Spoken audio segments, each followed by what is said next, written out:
there's one other element in this story, and that is that the Russians have taken these dumb bombs, these mini dumb bombs that they have. They've put kits on them that turn guidance kits, that turn them from dumb bombs to smart bombs, which allows the aircraft that launched those bombs to stand off at a distance and basically put the bombs in a pickle barrel.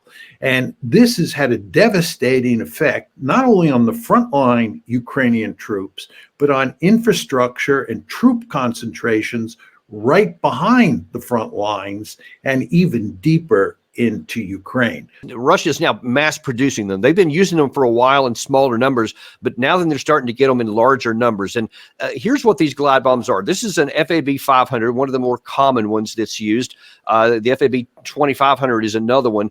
Look, these have been the bombs themselves have been in existence and in their inventory since the 60s. I mean, they go that far back. They were just basically gravity bombs. You just dropped them and you hope that they would land on target. But now then with these kits that they put on them, as you said, they can drop them into a pickle barrel. This glide kit, as you see depicted on the top here, is literally, it's a glide, like a glide airplane.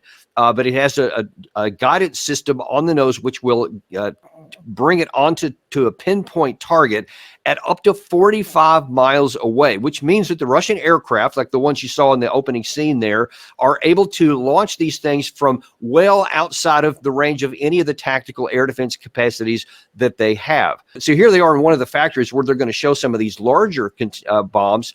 And you see how these things are massive. I think the ones on the left are the 1500s, if I'm not mistaken. I think they'll show that in a second.